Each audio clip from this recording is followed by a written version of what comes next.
Hello everyone. Today's message for Sunday is who or what is your God? In biblical times, people worshipped many gods and they worshipped them for different reasons. All dead, so that was pretty dumb, wasn't it? Who wants to worship a dead god? Might as well worship a washing line pole or something, mightn't you? Anyway, they may also have worshipped the one true living God, but chose to keep all the other gods on the back burner, just in case the living God failed to show up. They went prepared to put their trust in Him alone. How silly to put one's trust in a man-made statue, for that matter, or a cross around your neck, or a Buddha on the mantelpiece. I mean, what are those things going to do for you? They're dead. Think about it anyway. Many people do, Oh, I've got a Sir Christopher around my neck. They'll keep me safe while I'm travelling. Well, that's just silly. Don't want to go down there. Think about it. How are these symbols going to help you? You cannot have a relationship with them, can you? You'd want to anyway. Flipping weird. So, what do you expect a dead God to do? How can things have power? Think about it. What or who is the God in your life today? Are we consumed by thoughts of money and how to get rich? If so, money has become your God, simple as that. Or maybe it is your careers.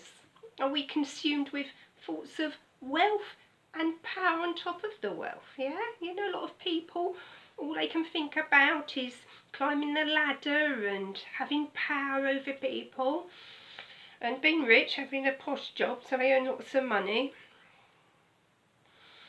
Money's got a lot to answer for, I can tell you. It pops up all over the place. We do need it. I'm not saying we don't. But maybe we put ourselves into God's category. Now, my daughter Mia, she came up with that one, and I thought, yeah, that's true. We might even be unaware of it. I mean, do we spend a lot of time trying to turn ourselves into body beautiful? I'll give up at my age. Well, I don't give up, I still do my best, but you know what I mean. Some people are addicted to gazing in the mirror or being addicted to the gym. And that doesn't mean you're trying to keep fit. That's good if you want to keep fit. I'm talking about obsessive behaviour here, okay? Is how we look the focus of what is important to us? And our God may be our car, or it may be the TV. People that have the TV going on all day long, they're not watching half of it, and they're glued to it every night. But today, most of us have turned our phones into gods at the cost of ruining family life. What has happened to everyone watching a little TV all together as a family? Or playing games together as a family, or even having conversations with one another. Even when they're sitting in the same room as you, they are probably on their blinking phones. Quality time with our families and friends has been replaced. Now, you younger generation out there will wonder what the heck I'm on about, because you cannot lift your heads from your phones long enough to work it out. And I know, and it is a bit catching, because I'm a bit like that sometimes. I understand where you're coming from, you younger ones. Don't think I don't. I catch myself keep looking at the phone every time I've got a second to be bored. You don't have times to be bored nowadays with the phones, do we? Anyway, it's not just the young ones I'm talking about here, it's all of us. What has happened to us praying and reading the Bible together as a family? What's happened to that? Well, good for you, the ones that do that. I tell you, that's very well done. The truth is, we have been tempted away from God so we can become powerless. Okay? Satan rules the earth, and we have allowed him to corrupt our world with sin because it gives us temporary, everyone, temporary fulfillment. And I stress the word temporary, okay? We have allowed him to let us believe that we are better and more deserving than the next guy, that the world owes us one big favour. Satan has let us believe that God isn't worth worshipping, that Christians lead dull, boring lives, and church is only for middle-class old ladies. Do you know where I'm coming from? I bet you do. Well, you should come to my church. We're all nuts, okay? Every one of us. Not one of us is sane in my church. Sorry, church. Sorry.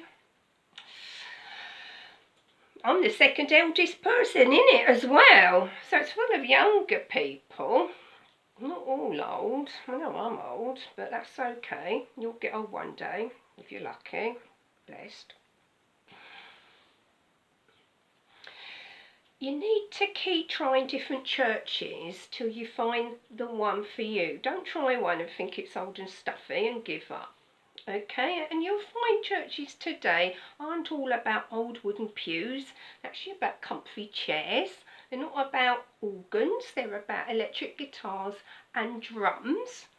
Okay, and they really do fit in with the 21st century. You don't always sing old hymns. Nothing wrong with the old hymns. They're jolly good. We sing modern ones that have been written today. Yeah, in this day and age. Very good. So what Satan fails to show us is the one true living God of the Bible. You out there who are not sure about God, I reckon it is because he is not the God of the Bible, but some fictitious God that you believe him to be. Okay? Because the God of the Bible is a wonderful, wonderful God that you can have a relationship with. So if we all knew God, we wouldn't look for any other God, because no other God would make any sense at all.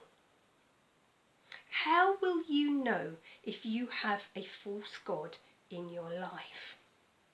Well, you will know, because it will take you away from Jesus. Okay? So now I'm going to read you a passage from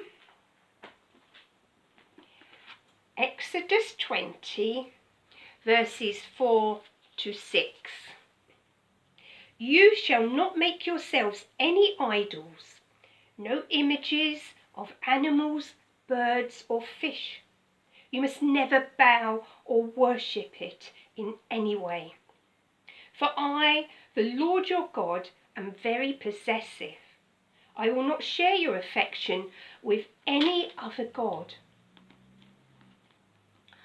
And when I punish people for their sins, and punishment continues upon the children, grandchildren and great-grandchildren of those who hate me.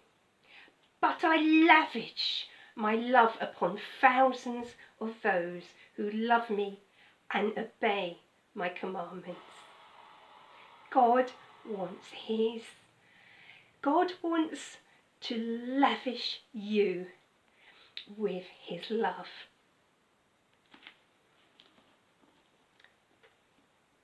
What other God can do that, eh? Certainly not a dead God. You think about the God of the Bible, the one true living God, and worship him and him alone. Thank you.